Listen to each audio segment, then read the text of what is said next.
नसीब का लिखा एक रोचक कहानी। दोस्तों, आपने कई बार लोगों को कहते सुना होगा कि मेरे नसीब में ही नहीं है, या नसीब में होता तो ज़रूर मिल जाता, या फिर यह कहावत कि नसीब से ज़्यादा किसी को नहीं मिलता ज़रूर सुनी होगी। आज मैं नसीब की बात इसलिए कर रहा हूँ क्योंकि आज की कहानी नसीब का लिखा इसी विषय पर आधारित है। इस इंटरेस्टिंग हिंदी स्टोरी को पूरा जरूर पढ़िए। 15वीं सदी की यह कहानी है। किसी एक गांव में बहुत ज्ञानी पंडित रहा करता था। पंडित आजू बाजू के सारे ही गांव में बहुत प्रख्यात था और इसी वजह से धनवान भी। पंडित का परिवार ज़्यादा बड़ा नहीं था। पंडित अपनी पत्नी के साथ अपने बहुत बड़े घर में अकेला रहता था, क्योंकि पंडित को कोई बेटा था नहीं और एक बेटी थी जिसका विवाह पास के गांव वाले एक श्रीमंत लड़के से हो चुका था। पंडित ने शादी से पहले अपने होने वाले दामाद की अच्छे से जांच पड़ताल की थी और अपनी बेटी का भविष्य भी ठीक से पढ़ा था। तब जाकर उसने बेटी की शादी की थी। लेकिन चंद सालों में ही पंडित का दामाद बुरी आदतों के चंगुल में फंस गया। जुआ और शराब की बुरी लत ने उन्हें सड़क पर लाकर रख दिया था। अपने बेटी की ऐसी दुर्दशा देखकर पंडित की पत्नी काफ़ी दुखी होती थी और अक्सर पंडित को कहा करती थी कि तुम जाकर उनकी मदद कराओ।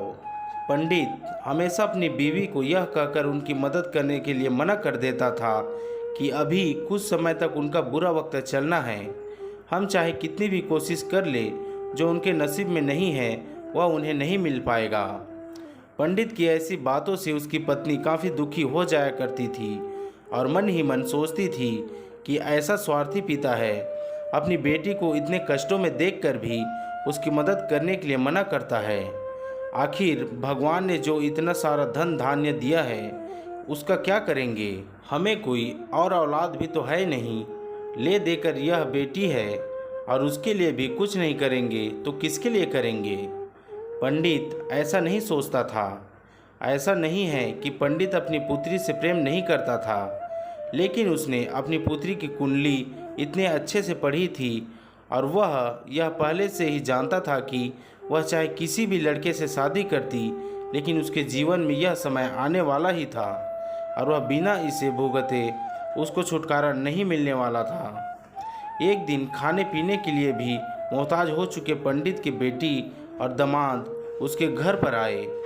पंडित ने और उसकी बीवी ने दोनों का खूब आदर सत्कार किया और खूब अच्छा खाना खिलाया। बेटी और दामाद की पंडित से सहायता मांगने की हिम्मत ना हुई, इसलिए वह बिना बोले ही वापस अपने घर को लौटने लगे।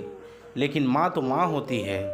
पंडिताइन से रहा नहीं गया और उसने बिना पंडित की इजाज़त के उसने चोरी छुपे बूंदी के लड्डू बनाकर उसमें सोने के सिक्के रख दिए और बेटी और दामाद को दे दिए, ताकि बेटी और दामाद की कुछ आर्थिक सहायता हो सके।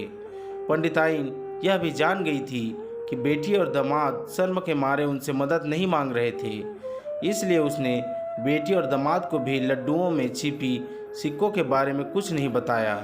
जाहिर सी बात है कि जब वो लोग घर पर जाकर लड्डू खाएंगे तो उन्हें उसमें सोने के सिक्के मिल जाएंगे।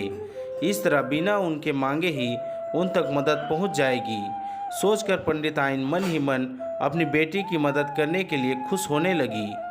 पंडित के दामाद और उसकी बेटी उन दोनों का आशीर्वाद लेकर अपने घर की तरफ रवाना हो गए।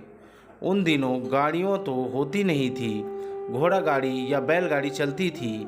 पैसे ना होते तो चीज़ों की लेन देन से भी व्यवहार होता था। और ऐसे ही बेटी और दामाद गांव का पंडित के घर से कोसों दूर था। फिर भी पैसों की कमी के चलते वह चलकर अपने गांव की तरफ निकल पड़े। थोड़े दूर ही चले थे कि पंडित की बेटी के पैर में मोच आ गई और अब उसको चलना भी मुश्किल हो गया। पंडित के दामाद ने जब देखा कि उसकी बीवी अब बिल्कुल चलने में सक्षम नहीं है, तो उसने एक टांगा अपने घर तक किराए पर ले लिया। दोनों पति पत्नी टांगे में बैठकर घर तक पहुंच गए, लेकिन टांगे वाले को देने के लिए उनके पास पैसे नहीं थे। इसलिए पंडिताइन ने जो बूंदी के लड्डू उन्हें दिए थे वही किराया के तौर पर उस टांगे वालों को दे दिए। टांगे वाला बूंदी के लड्डू को लेकर वहां से चला गया। टांगे वाला अपने घर की तरफ जा रहा था, तब उसे एक हलवाई की दुकान दिखी। उसने सोचा कि थोड़े से बूंदी के लड्डुओं से मेरे घर के लोगों का पेट थोड़ी भरने वाला है। इससे अच्छा मैं इन बूंदी के लड्डुओं को बेचकर उनसे कुछ चावल खरीद लेता हूँ। टांगे वाले ने बूंदी के लड्डू हलवाई को बेच दिए। जिस गांव में वह हलवाई रहता था, उसी गांव में एक आदमी ने अपने घर पर पूजा रखी थी और उसी पंडित को उस पूजा के लिए बुलवाया था। पूजा में लगने वाले प्रसाद के लिए उस आदमी ने उसी हलवाई से बूंदी के लड्डू लिए जहां पर उस टांगे वाले ने बेचे थे। हलवाई ने भी उस आदमी को टांगे वाले से खरीदे हुए लड्डू ही पहले दिए ताकि वह खराब ना हो जाए, क्योंकि वह नहीं जानता था यह लड्डू कब बने हैं। पूजा खत्म होने पर दक्षिणा और बूंदी के लड्डू लेकर जब पंडित अपने घर आया और खाना खाने बैठा तो प्रसाद में लाए बूंदी के लड्डू खाते वक्त लड्डू से सोने का सिक्का निकला। इस घटना को देखकर पंडिताइन की आंखों से आंसू बहने लगे। पंडित ने जब पंडिताइन से उसके रोने का कारण पूछा तो पंडिताइन ने पंडित को सब कुछ बताया और पंडित से उनकी बातों पर भरोसा न करने के लिए माफ़ी मांगी। पंडित ने पंडिताइन के आंसू पोंछे और कहा कि तुम्हारी तरह मैं भी हमारी बेटी को बहुत प्रेम करता हूँ, लेकिन अगर हम उसकी अब मदद करते हैं तो दामाद हमसे ऐसे ही मदद की अपेक्षा रखेगा और अपनी बुरी आदतों को कभी नहीं छोड़ेगा।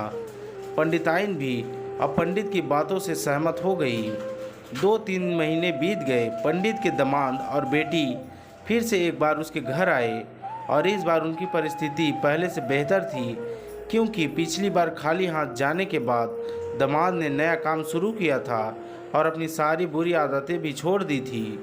दोस्तों, नसीब का लिखा नहीं बदलता। यह कहानी आपको कैसे लगी? क्या आप भी नसीब पर भरोसा रखते हैं या फिर आप उन लोगों में से हैं जो अपना नसीब खुद अपने हाथों से लिखना चाहते हैं? दोस्तों, अगर आपको कहानी अच्छी लगी हो तो हमें अपनी राय कमेंट बॉक्स में ज़रूर दें और हमारे YouTube channel Hindi motivation story को लाइक, सब्सक्राइब और शेयर करना ना भूलें। धन्यवाद। मिलते हैं और भी ऐसी अगली कहानियों पर।